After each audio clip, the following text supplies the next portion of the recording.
Nesse momento nós vamos então ler a palavra do Senhor e continuaremos meditando sim no livro do profeta Daniel. Hoje, no capítulo 6, nós estaremos refletindo sobre um dos momentos talvez mais tensos na vida de Daniel, em que ele enfrentou o risco de morte. Mas enfrentou de fato uma probabilidade muito grande de morrer. O que aos olhos humanos seria uma certeza de morte para Daniel, aos olhos de Deus, foi uma oportunidade para a edificação da sua fé, o seu crescimento espiritual e de algumas pessoas que estavam envolvidas, naquele momento em que ele viveu. E isso serve assim para nós como uma lição muito prática. Deus tem esse poder, irmãos, Ele permite coisas estranhas acontecerem na nossa vida, mas isso não significa que Ele não está no controle da nossa vida. Ele permite até mesmo alguns sofrimentos, na vida do crente, do cristão, mas isso não significa que Ele quer o mal para este filho que Ele tem. Só Deus sabe como nos tratar, só Deus sabe o porquê dos momentos que nós estamos vivendo. E a história de Daniel, neste capítulo 6, especificamente, vai nos trazer alguns ensinamentos muito práticos que nós poderemos colocar, assim, de uma forma muito aplicável no nosso dia a dia. Esse texto fala do momento em que ele sofreu, uma trama, foi vítima de uma trama, a nível político e profissional, porque Daniel, nesse momento, estava já ocupando o primeiro escalão do rei Dario. No final da última mensagem, do capítulo 5, que nós temos aqui, trouxemos, Daniel tinha presenciado a queda do Império Babilônico. Tinha saído e sido deposto e morto o rei Belsazar e assumiu Dario, o rei Medo-Persa, dominando o Império Babilônico. E Daniel não caiu, ele sobreviveu e já estava nesse momento no primeiro escalão também do rei Dario. Só que ali ele enfrentou uma dificuldade muito grande. Nós vamos ver o porquê, vamos ver como ele enfrentou e vamos ver também para quê. Vamos ler o texto, irmãos? Quando Daniel soube, aliás, eu queria dizer para os amados, nós vamos ler Daniel capítulo 6, do versículo 10 até o versículo 23, porque o capítulo é muito longo e eu separei esta parte para a introdução da mensagem.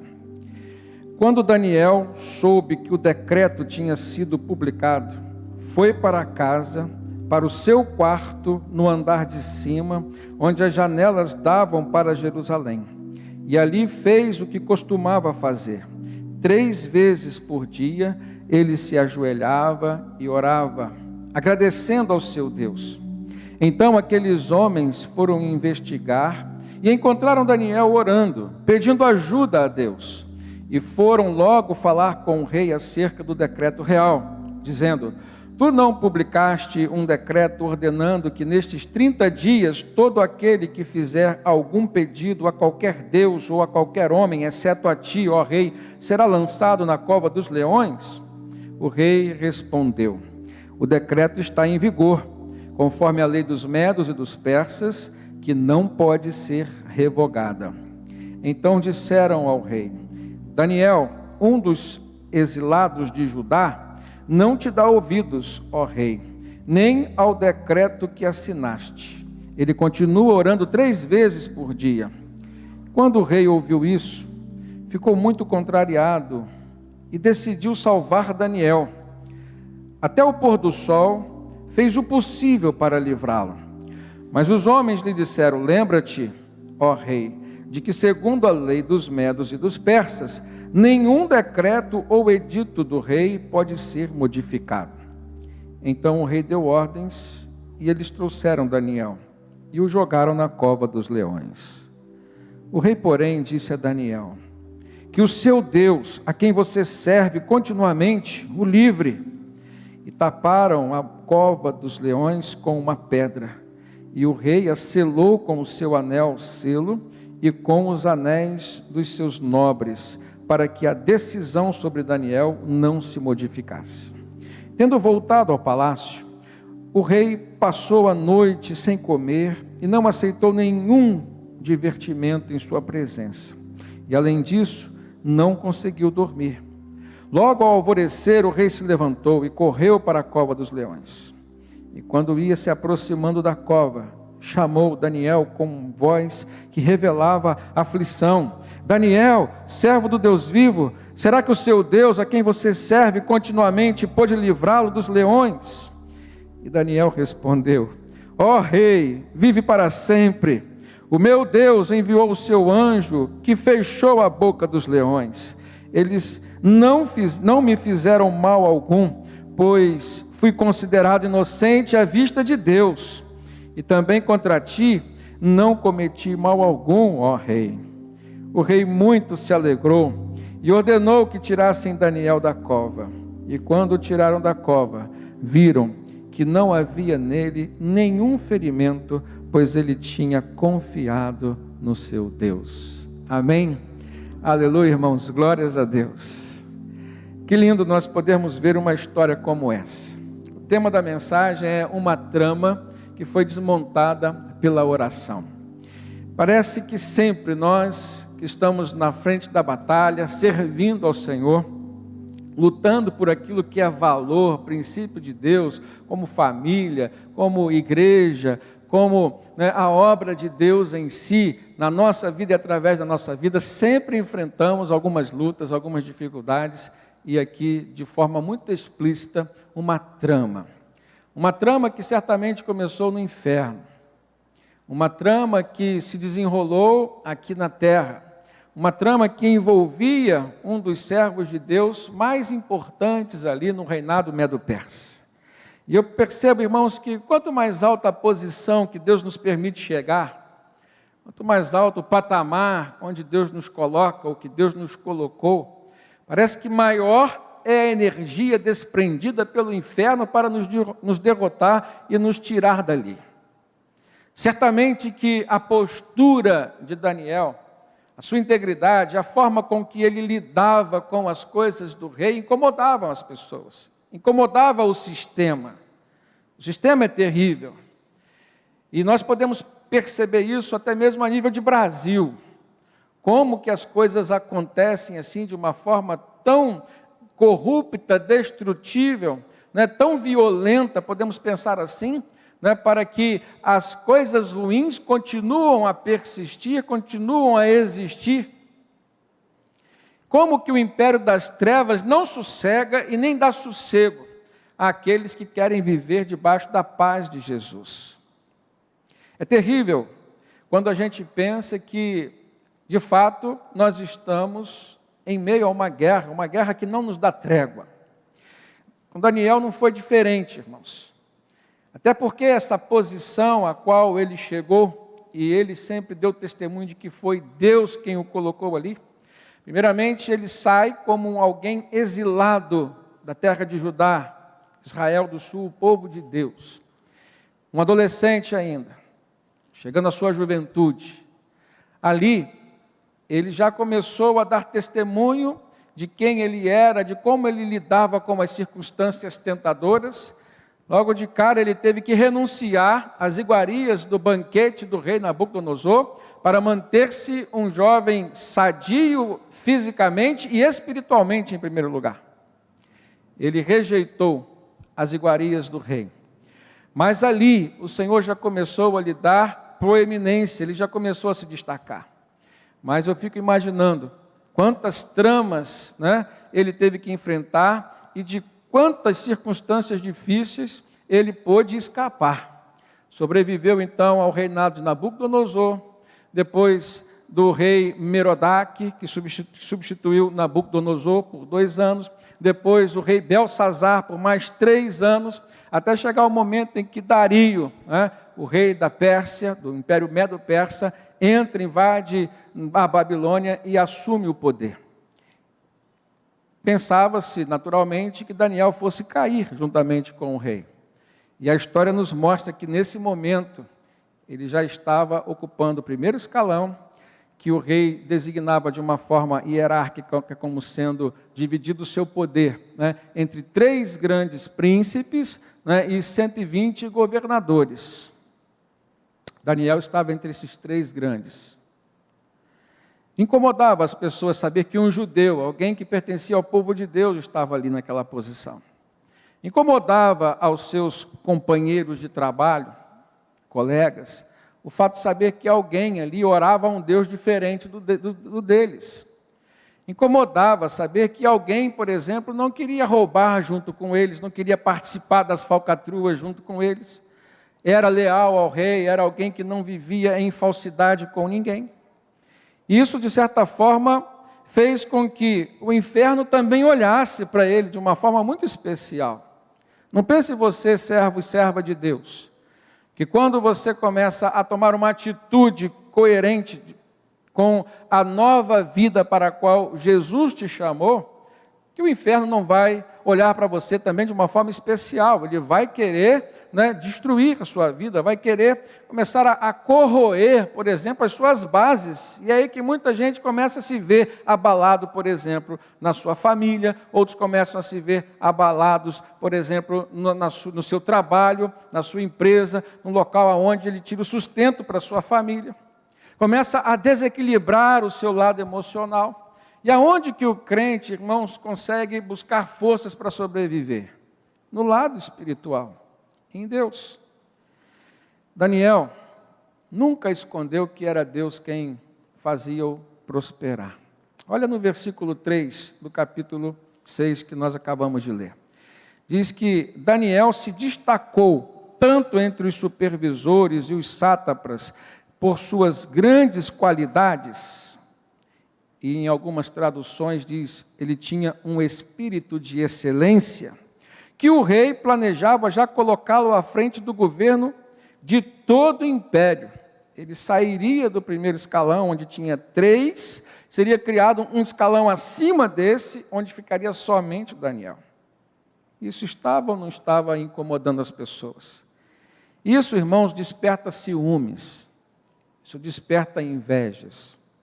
Até os dias de hoje, em todos os âmbitos, né, onde houver um grupo social, se alguém começar a se destacar, dificilmente ele vai causar alegria no coração do outro que está com ele, que pertence àquele grupo social. Isso acontece até mesmo a nível de família.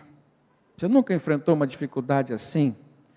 Enquanto a sua família tem pessoas assim no mesmo nível social, intelectual, enquanto está todo mundo juntinho, igual, todo mundo conversa entre si e é tudo uma maravilha. Mas quando alguém começa a se destacar, seja por mérito pessoal ou seja pela graça divina, essa pessoa começa a ser alvo de ciúme, começa a ser alvo de inveja.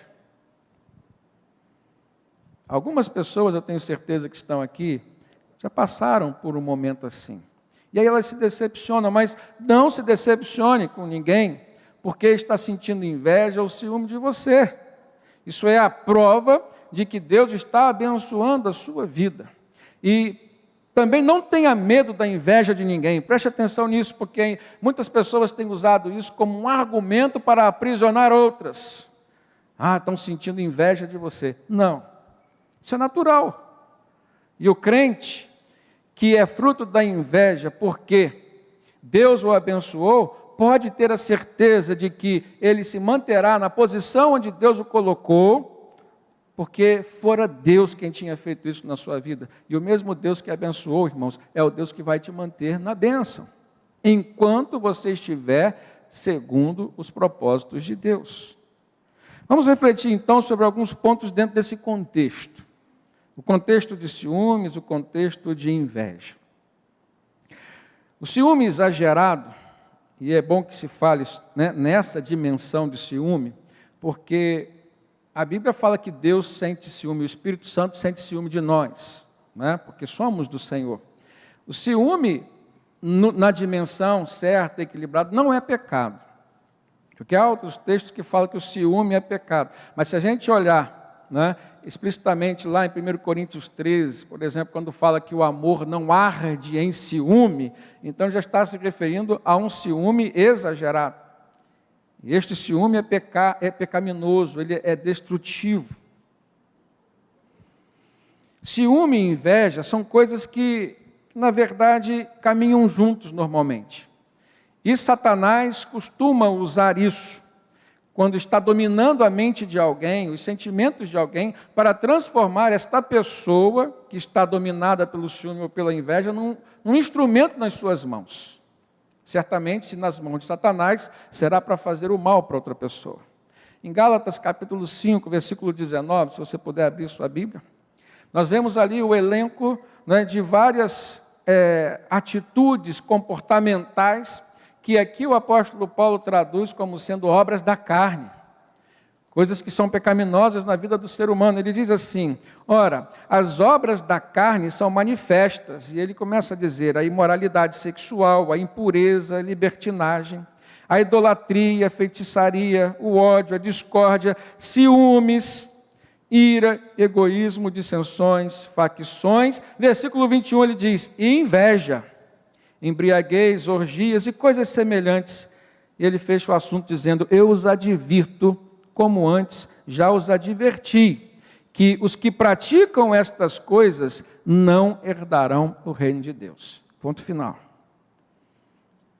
Observa a sua vida, porque a gente pode observar a vida do outro no sentido de se proteger. Agora, a gente precisa observar a nossa própria vida, no sentido de nos manter firmes no caminho do Senhor. Então, a inveja do outro não me incomoda tanto, irmãos, do que quando eu percebo inveja querendo criar raiz no meu coração. Quando eu percebo ciúme no coração do outro, um ciúme exacerbado, não me incomoda tanto do que quando eu percebo que está crescendo um ciúme no meu coração. E eu não posso permitir que esse ciúme cresça a ponto de se transformar num pecado e que domine os meus sentimentos. E eu passo a ser, a partir desse momento, um instrumento na vida das pessoas, um instrumento de Satanás para destruir a vida de outras pessoas. Mas a Bíblia também mostra a inveja em outros âmbitos. E pasmem os irmãos, no âmbito familiar. Quando Estevão, o evangelista e diácono, estava sendo apedrejado, aliás, antes de ser apedrejado, ele teve a oportunidade de pregar o evangelho para muitas pessoas. Isso está lá no livro de Atos, no capítulo 7. Se vocês observarem, versículo 9, versículo 10. Estevão diz assim: os patriarcas, tendo inveja de José, se referindo a José, filho de Jacó, né, venderam-no como escravo para o Egito. Mas Deus estava com ele. Olha que coisa linda, né? Ao mesmo tempo em que a gente vê o diabo trabalhando, a gente vê Deus também lutando em nosso favor. Então, Estevão foi capaz de dizer: a inveja dos irmãos de José foi que permitiu que ele se transformasse num instrumento de Satanás para tentar matar. Não conseguiram, porque a mão do Senhor estava sobre ele, como diz o texto, mas o venderam. Mas o texto continua dizendo, no versículo 10, a mão do Senhor estava com ele e o libertou. O libertou de todas as suas tribulações, diz o texto. Na família nós encontramos isso, e muitas vezes somos vitimados por conta desse sentimento maldito. Terceiro ponto, a Bíblia também nos mostra que no meio religioso, às vezes entra a inveja, entra o ciúme. Lá no livro de Atos, capítulo 13, agora, quando Paulo fala que enfrentou inveja, quando ele estava pregando o evangelho lá em Antioquia da Pisídia, numa de suas viagens missionárias. Ele encontrou um espaço na sinagoga dos judeus, e ali ele começou a pregar. E aquilo despertou a atenção, porque a forma como o apóstolo Paulo pregava, a autoridade com a qual ele pregava a palavra, e o próprio evangelho por si só, né, boas novas, já é algo que desperta quando a gente ouve o evangelho dando a atenção que ele merece. Então isso fez com que os judeus que estavam ali, né, coordenando aquela sinagoga, o convidassem para voltar no outro sábado. E quando ele voltou, irmãos, a sinagoga estava cheia. E o texto de Atos, capítulo 13, versículo 44, diz assim: no sábado seguinte, quase toda a cidade se reuniu para ouvir a palavra do Senhor. Versículo 45. Quando os judeus viram a multidão, ficaram cheios de inveja e blasfemando contradiziam então aquilo que Paulo estava dizendo. Então a gente percebe que inveja, ciúme, destrói casamentos, destrói amizades. A gente pode lembrar daquele momento em que Davi estava sendo perseguido por Saul. Aquela perseguição que Saul desencadeou contra Davi foi por causa da inveja. Tinha uma musiquinha que Satanás compôs e colocou na boca das mulheres de Israel, e que Saul ouviu aquelas mulheres cantando quando Davi chegou da guerra, e elas cantavam: Saul matou seus milhares, mas Davi matou seus 10 milhares. A luz de Deus estava brilhando agora sobre Davi, e isso incomodou de uma forma muito profunda Saul. Só que a gente não vê isso acontecer, por exemplo, na amizade desenvolvida entre o filho de Saul, chamado Jonatas, e Davi. Foi uma amizade sincera, foi uma amizade leal, uma amizade que não tinha ciúmes e nem inveja. A Bíblia chega a dizer que a alma de Jonatas se uniu à alma de Davi. Tal fora a lealdade, a fidelidade, a sinceridade com a qual os dois desenvolveram o seu relacionamento. Mas a gente sabe que inveja e ciúme destrói amizades. A gente sabe que inveja e ciúme destrói ambientes de trabalho. E o que na verdade nós estamos vendo que estava acontecendo com Daniel era isso. No ambiente de trabalho, que era ali, a corte do rei, se pudéssemos traduzir para os dias de hoje, seria o staff presidencial. Ali estava incomodando a presença de um filho de Deus, e alguém que dava o testemunho do Deus verdadeiro a quem ele servia. Então, começa aquela trama para que Daniel caísse da sua posição e não estivesse mais ali naquele ambiente de trabalho. Agora, para a nossa reflexão, irmãos, qual é e será sempre a reação do inimigo diante de um quadro de prosperidade e de alegria de um servo de Deus? A gente não pode esperar nenhuma outra reação, senão o fato do inimigo sempre procurar um motivo para nos destruir e para nos acusar, em primeiro lugar. E foi isso que aconteceu. Olha no versículo 4 do texto. Diante disso, os supervisores e os sátrapas procuraram motivos para acusar Daniel em sua administração governamental, mas nada conseguiram. Não puderam achar falta alguma nele, pois ele era fiel, não era desonesto e nem negligente. A palavra sátrapa aí, na verdade, era um nome designado aos governadores das províncias daquela região. As províncias eram chamadas de satrapias. Então, os governadores dessas províncias eram os sátrapas. Isso acontecia nos impérios antigos, como a Aquemênida e a Sassânida da Pérsia. Essas duas regiões usavam esse nome de sátrapas, porque elas eram divididas em províncias cujos nomes eram satrapias. Então, poderíamos traduzir para os dias de hoje como sendo simplesmente governadores. Governadores de estados, poderíamos pensar assim. Eram 120. E mais 3 supervisores desses governadores de estado. E o que aconteceu, irmãos? Eles começaram a desenvolver um plano diabólico para destruir Daniel. Começaram a procurar algo de errado na vida daquele homem. Por isso que é importante, a gente que é crente, a gente precisa saber um detalhe. Grave isso. O inferno vai estar sempre de olho nas suas atitudes. Isso não quer dizer que você não tenha direito de errar, mas quer dizer que os seus erros serão monitorados. e se não for a graça de Deus manifesta por sua proteção, esses seus erros poderão ser aumentados e usados para a sua destruição. O que não acontece com os não crentes, ou seja, para os dias de hoje, com os não cristãos. Por quê? Qual interesse tem o inimigo de destruir quem já pertence a ele? Nenhum.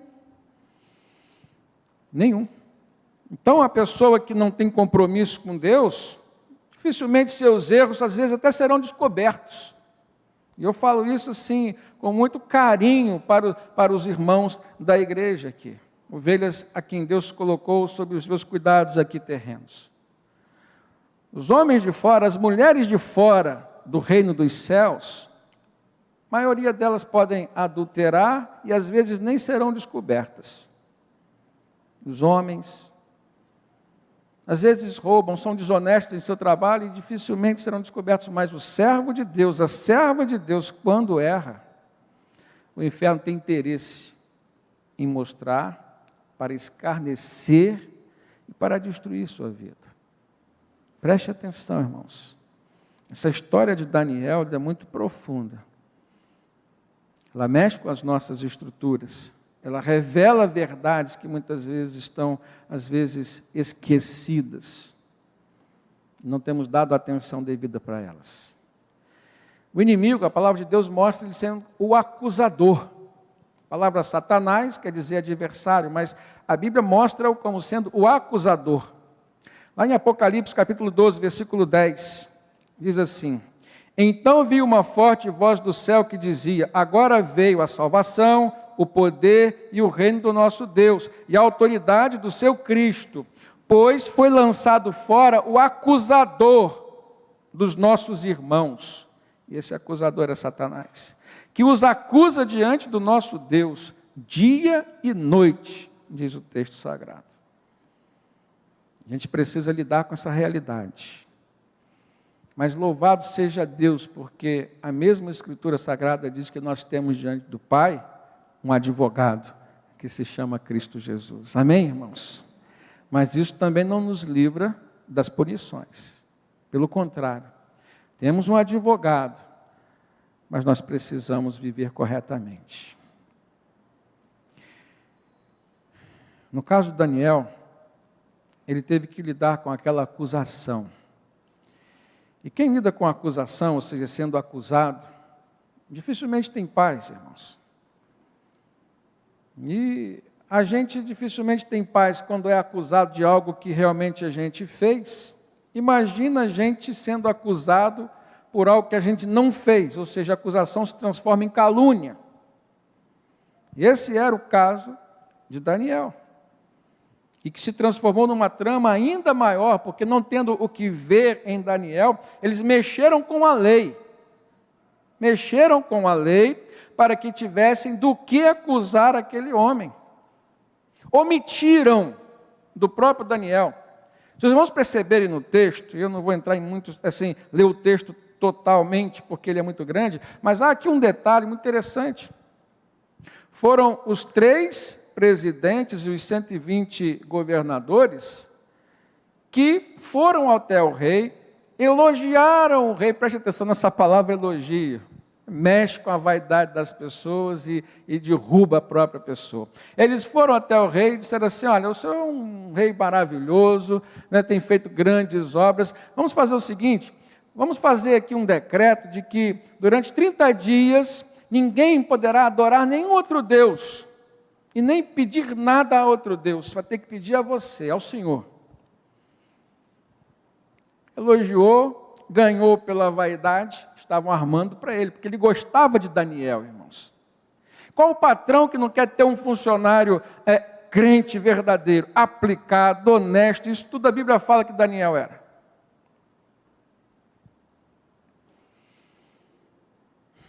Ele caiu naquela história, fez o decreto.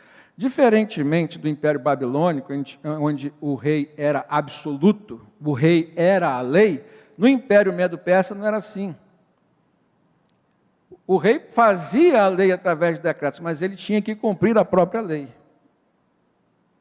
Ele estava debaixo da lei. Ali a lei era mais importante que o rei. E quando eles perceberam que conseguiram que o rei fizesse o decreto durante 30 dias, o que eles fizeram? Foram lá com testemunhas, diz o texto, e encontraram Daniel fazendo o que ele já costumava fazer, orando a Deus, pedindo a Deus, entre outras coisas mais. Só que Daniel não foi falado. Quando eles planejaram aquilo, 122 pessoas se reuniram, planejaram uma lei, omitindo de Daniel. Daniel só soube quando o decreto já estava editado. Olha só. A falsidade. Às vezes quem está trabalhando com você está querendo o seu mal e você não sabe. Às vezes quem é teu companheiro aí, ó, come na tua casa, tá? Que é o teu mal e você não sabe. Daniel só foi saber depois que o decreto já estava editado.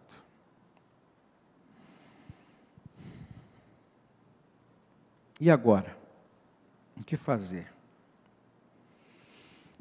Um outro ponto para a gente refletir nessa linha de pensamento é qual é a maneira como o servo de Deus, então, vai enfrentar seu inimigo. Qual é a maneira? Então a gente percebe aqui uma outra lição importante, que a virtude que sustenta o homem não é simplesmente o fato dele não fazer o que é errado, mas também o fato dele fazer o que é certo. Por quê? O que fez com que Daniel subsistisse e vencesse toda aquela trama? O fato dele ser honesto, o fato dele ser íntegro, ou seja, a integridade que a Bíblia dá testemunha acerca de Daniel, não foi suficiente para safá-lo da cova dos leões. Porque mudaram a lei, transformaram algo que era a sua religião, que ele não abriria a mão, em algo ilegal, em crime, e ele incorreu naquele crime. Mas o que o sustentou foi o que ele fazia de certo. E o que ele fazia de certo, de correto, de diferenciado na sua vida?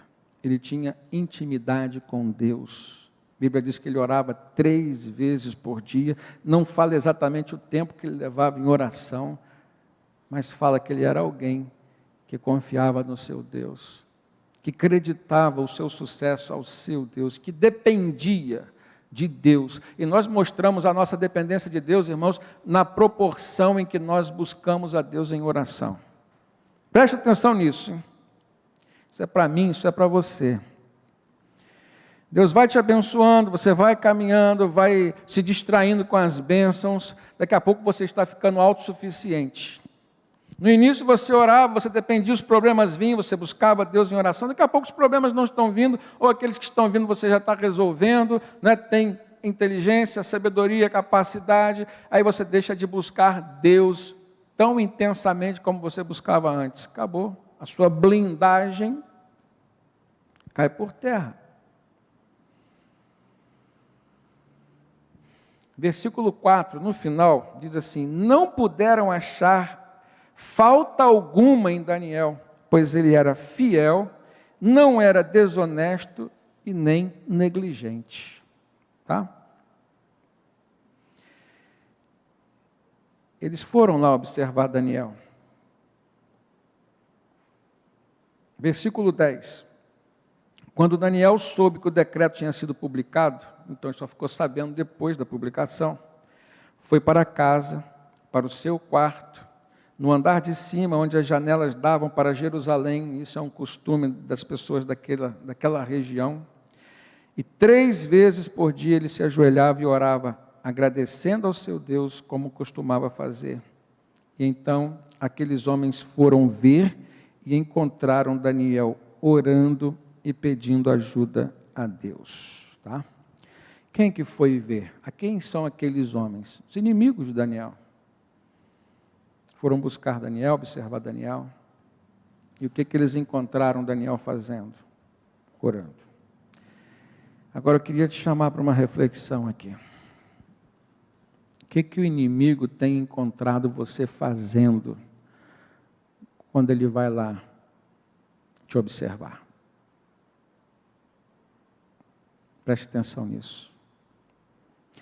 Você não pode dar armas para o seu próprio inimigo, a quem quer destruir a sua vida, a sua família, as coisas maravilhosas que Deus te deu. Então tome conta do seu coração. O livro de Provérbios diz: sobre tudo que tem que guardar, guarde o teu coração, pois dele procede as fontes de vida. E é do nosso coração, irmãos, que parte o nosso desejo. Usando a linguagem bíblica, o coração, a gente sabe que é a nossa alma, a sede das mentes, dos sentimentos e das emoções. A gente sabe que é o cérebro, um organismo que trata da razão, dos pensamentos, das decisões, tá? Toma conta disso tudo, porque sua vida depende disso.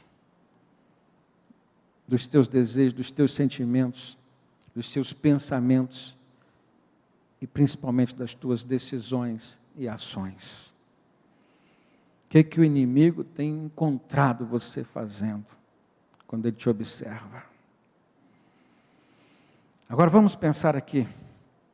Então não foi o que Daniel tinha deixado de fazer errado que o fez vencedor. Foi o que ele fazia de certo. E o que ele fazia? O texto diz, ele orava. Como que ele orava? A Bíblia faz questão de dizer de joelhos, irmãos. Lembro de um louvor que cantava, minha mãe sempre cantava, de joelho é melhor. A gente sabe que não importa a nossa posição física, Deus vai nos ouvir. Mas por que de joelho é melhor? É quando a gente se ajoelha, a gente demonstra reverência. Para nós mesmos, tá? Porque Deus sabe de tudo. Para nós mesmos. Alguém está conversando com você. Aí você está sentado aí com os braços cruzados. Quando a pessoa toca num assunto que te chama a atenção, o que você faz? Descruza o braço e dá atenção. Então mudou a sua reação, sua postura física. Ajoelhado significa reverente, com dedicação ao que se vai fazer naquele momento. Ou seja, o fato de você sair, se ajoelhar, se prostrar diante de Deus, já mostra que você está dando uma atenção especial àquele momento. Quando você se ajoelha e se dedica a orar, isso está demonstrando exclusividade, tá? Tem gente que está orando deitado na cama. O Ministério de Intercessão da nossa igreja agora, vou contar um segredinho para os irmãos, porque são poucos que têm entrado na sala do Zoom, na sala virtual para orar. Antigamente o Ministério de Intercessão se reunia aqui, de 6 às 7. Tá? Agora está se reunindo de forma virtual. E no início as pessoas sentavam ali, oravam muito bem. Daqui a pouco eu estou percebendo, uns deitados. Né? A gente vê o travesseiro atrás, não tem como. De vez em quando a gente ouve um roncando. Então como que é a exclusividade? Se você está ali compartilhando com a cama, se você te distrai, até dorme, né? Ó, Deus está mostrando. Presta atenção. De joelho é melhor. Já cantava a minha mãe. 3 vezes por dia. Aliás, eu queria fazer uma campanha com os irmãos. Vamos entrar nessa campanha de oração. Tem gente que fala do jejum de Daniel. Não, esquece. Vamos fazer uma melhor, que eu tenho certeza. Né? Uma campanha da oração de Daniel. Eu sei que já tem gente que ora 3 vezes por dia, até mais, mas eu sei que há pessoas que não oram 3 vezes por dia. E às vezes essas orações parecem até um e-mail, né, que você passa para Deus assim, rapidinho manda, um torpedozinho, um zapzinho para Deus. Não.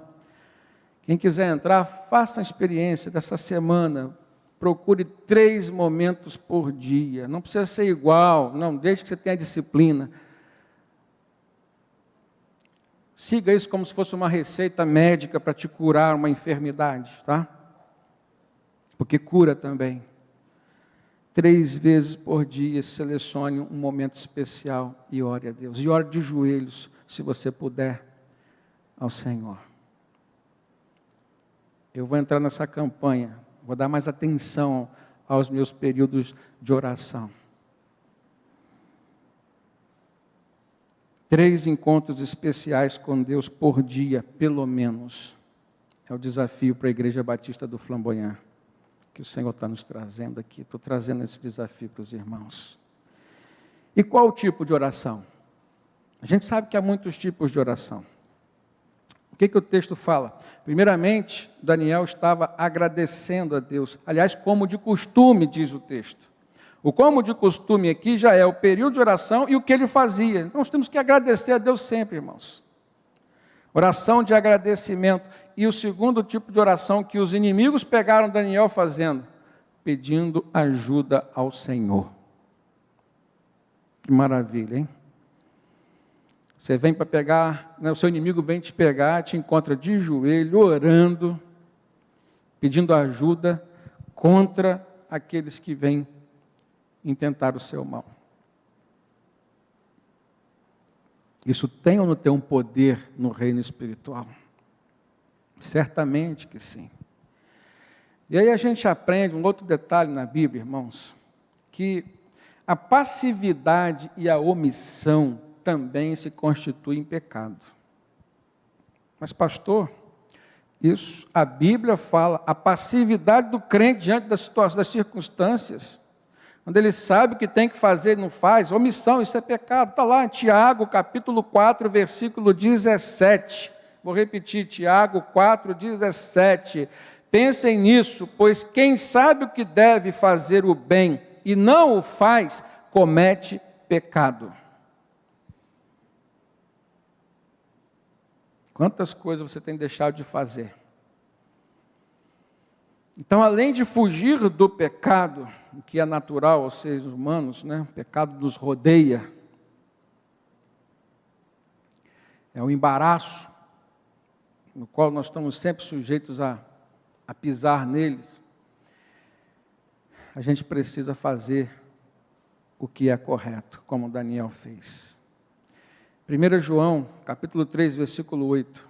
O apóstolo João fala um detalhe muito importante na vida de todo crente, tá? 1 João 3, 8 e 9. Aquele que pratica o pecado é do diabo, porque o diabo vem pecando desde o princípio. Mas para isso o Filho de Deus se manifestou, para destruir as obras do diabo. E todo aquele que é nascido de Deus não pratica o pecado, porque a semente de Deus permanece nele. Ele não pode estar no pecado, porque ele é nascido de Deus. E aí eu vou falar um pouco de teologia com os irmãos, tá? Aqui está muito claro, permanência no pecado. Não entra em parafuso se você pecar um dia, tropeçar, como eu já conheci alguns irmãos que entraram em depressão porque pecaram e passaram muito mal realmente. Não, você precisa lidar com outra verdade bíblica. Todos pecaram e destituídos estão da glória de Deus. O pecado é natural desse corpo. Nós só vamos estar livres das tentações e do pecado quando recebermos um corpo glorificado, ou seja, quando formos para o céu com Deus. Mas nós temos a obrigação de lidar e de lutar contra o pecado. De não permanecermos no pecado. E para isso, irmãos, o Espírito Santo nos ajuda. Temos como aliado o Espírito Santo dentro de nós. O crente que é verdadeiramente crente, verdadeiramente convertido. E aí então você pode olhar para a sua vida agora. Mais uma vez te peço isso. Olha para a sua vida. Verifique se há algum pecado. Porque também não significa que o pecado é natural do ser humano, que você vai ter sempre pecado, não. Você pode passar muitos anos sem pecar, tá? Preste atenção. Mas olha para a sua vida, vê se há algum pecado. E veja se esse pecado, tá? O fato de você estar preso a esse pecado, estar participando desse pecado, está trazendo prazer para a sua vida. E se você tem permanecido nele com prazer, na autoridade da palavra, se isso for uma realidade, você precisa se converter imediatamente. Imediatamente. Porque o crente convertido verdadeiramente, ele tem o Espírito Santo. E o Espírito Santo não deixa o crente preso num pecado, sentindo prazer por esse pecado. Ele pode até ir em busca do prazer. Pode pisar lá no território do inimigo, experimentar o pecado, porque pensou, o pecado é sedutor, ele vai em busca do prazer. Mas uma vez pecando, o crente que tem o Espírito Santo, ele sente nojo. A palavra mais exata é nojo da sua situação.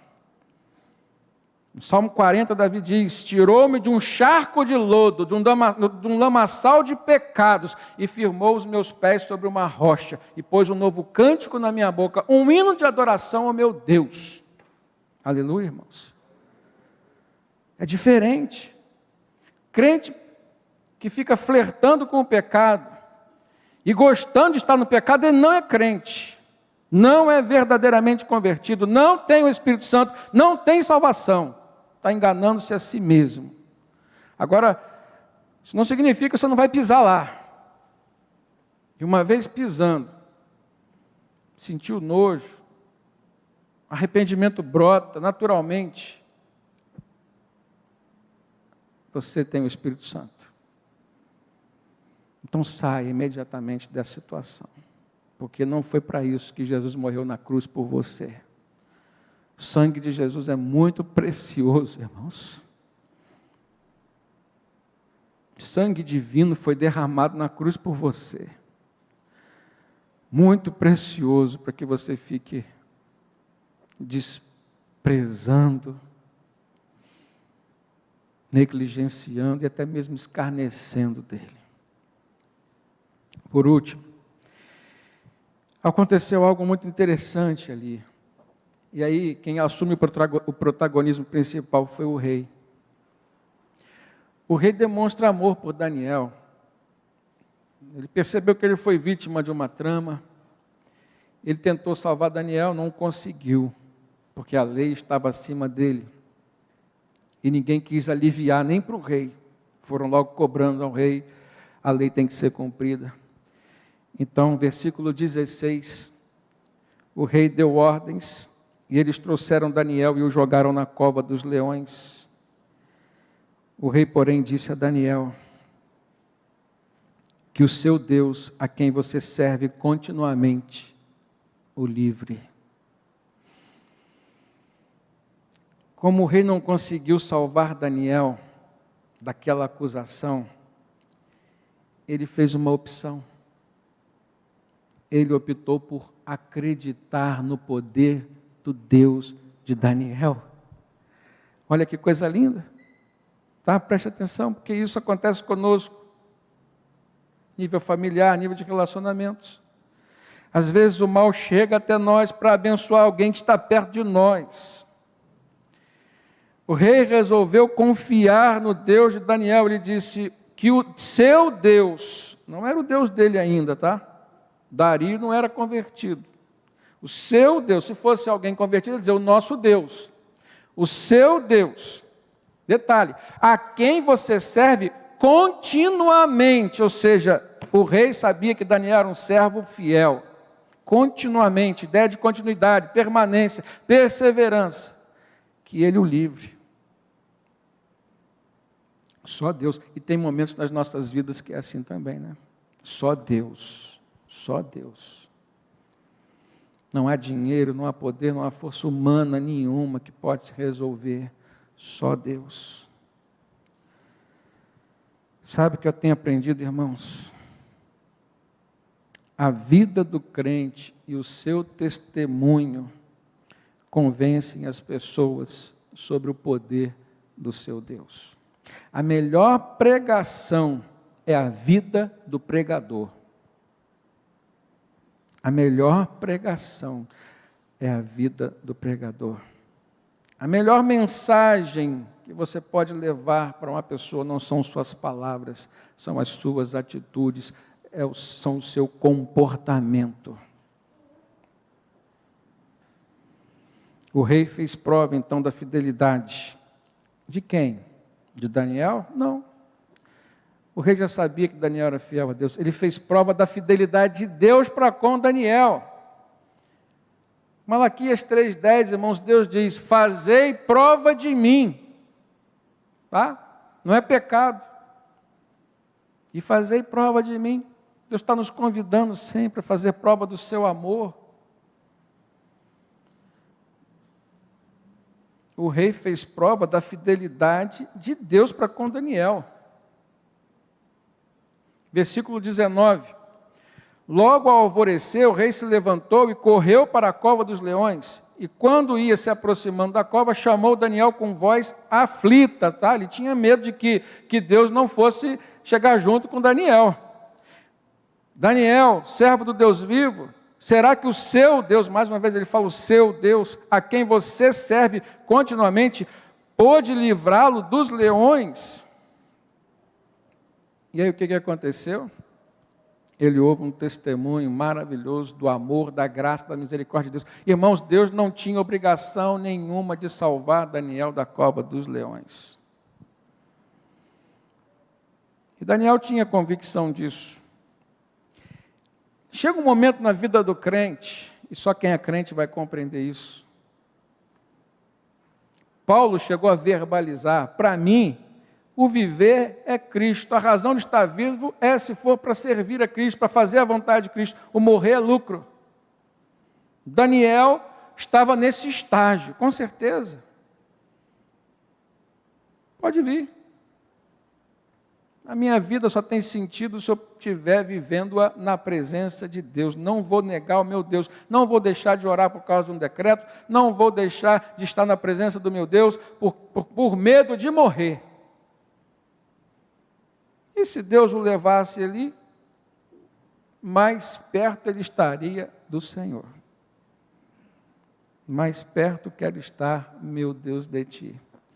Ainda que seja a dor que me una a Ti. A gente sempre canta esse hino quando está diante da morte de um crente. Quero concluir dizendo: as nossas provações e os nossos sofrimentos, muitas vezes, além de servirem para o nosso crescimento, amadurecimento espiritual, edificação da nossa fé, servem também para revelar o nosso Deus ao nosso próximo. Tá? Porque às vezes as tuas palavras não vão levar o evangelho, o verdadeiro amor de Deus para uma pessoa a quem você tanto ama. Mas o que Deus fez na sua vida vai convencê-lo de quem é esse Deus, de como é o amor desse Deus. O rei Dario teve uma experiência com Deus a partir daquela provação de Daniel, a partir do sofrimento, da aflição, da tensão. Pensa, irmãos, é tenso. Mas quando Deus mostra o seu amor, vale a pena. É maravilhoso.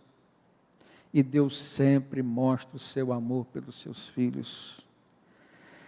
E mais um outro detalhe para finalizar essa mensagem. A Bíblia diz que depois daquele momento, o rei então o tirou e ainda o promoveu. O rei o promoveu. Versículo 28. Assim, Daniel prosperou durante os reinados de Dario. Então, ele agora sobrevive ao reinado de Dario. Entra num segundo ciclo, num segundo reinado medo-persa, que foi o de Ciro. Tá? E ali, a mão de Deus foi vista sobre a vida daquele servo bom e fiel. Louvado seja Deus, irmãos. Uma trama que se desmontou, ou que foi desmontada, a partir de uma vida de oração.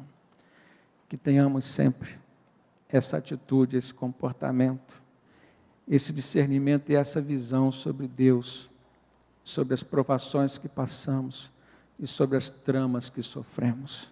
Deus é maior que tudo isso. Louvado seja o Senhor. Amém. Vamos ficar em pé, vamos orar e depois vamos cantar um louvor.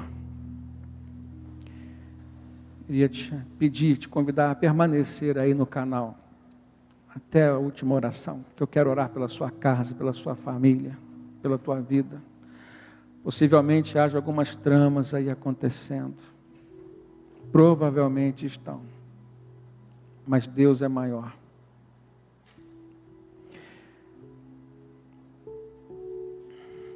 Podemos cantar então primeiro, Kiko? Então vamos louvar o Senhor, faça a oração depois.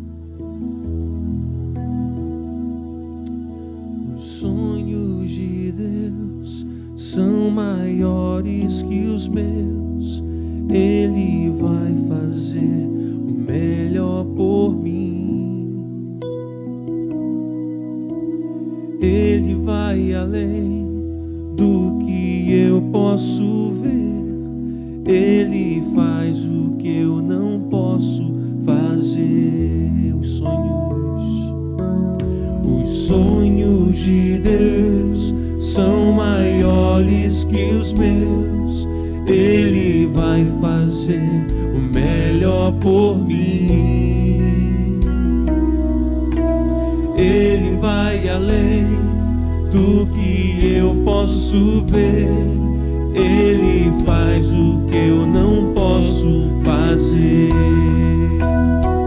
Deus vai cumprir os seus planos em mim. Ele vai fazer o que lhe apraz. Sou pequeno e falho, mas Ele é Deus. Ele só faz o melhor pelos seus. Deus vai cumprir. Deus vai cumprir os seus planos em mim. Ele vai fazer o que lhe apraz. Sou pequeno e falho, mas Ele é Deus. Ele só faz o melhor pelos seus. Acredito, sim, acredito, sim, acredito, sim, que Deus vai fazer o impossível em meu viver. O impossível Deus vai fazer. Acredito, acredito, sim, acredito, sim, acredito, sim, que Deus vai fazer o impossível em meu viver. O impossível Deus vai fazer. Acredito, sim, acredito, sim, acredito, sim, que Deus vai fazer o impossível em meu viver. O impossível Deus vai fazer. Feche seus olhos, por favor, e vamos orar. Pai querido, a glória pertence a Ti, a vitória está em Tuas mãos, todo o poder emana dos céus a favor dos Teus filhos e servos aqui na terra, Pai. Nesse momento nós estamos diante de Ti, Senhor, diante de tantas pressões, tensões, desafios, coisas, Pai, que aos olhos humanos até mesmo soam como impossíveis de serem feitas, resolvidas. Aqui está, Senhor, a nossa dependência, Pai, de Ti, do Teu poder. Que Tu tenhas, Senhor, sempre em nossa vida, Deus, o domínio nas Tuas mãos. Senhor, nós precisamos de Ti, Pai. Nossas famílias precisam de Ti. A Tua igreja precisa de Ti, Pai. Nossa nação precisa de Ti, Senhor. E nós clamamos nesse momento, Pai. Clamamos, Senhor, que a paz de Jesus venha reinar em nossas vidas. Que o Teu amor, Senhor, seja sempre percebido, Pai. nós possamos aprender a andar nos teus caminhos, Senhor, como Daniel andou continuamente, Deus. Que todo e qualquer tipo de trama do inferno, Pai, caia por terra em nome de Jesus, Senhor. Caia por terra, Pai. Porque nós confiamos no teu poder, que tudo vê, que tudo sabe. Abençoa, Senhor, vidas e famílias, Pai, que muitas vezes estão nesse jogo, Deus, jogo da vida, sujeitos, Deus, a interferências do mal, a tramas do inferno. Mas nós cremos que a mesma mão que fechou a boca dos leões, ela está disponível hoje, Deus, para proteger seus filhos, Pai. Nos abençoe, nos guarda, Deus, nos faça viver na segurança de quem sabe que o Senhor está ao nosso lado, que os teus anjos, Deus, estão colocados ao nosso redor, nos protegendo, Pai.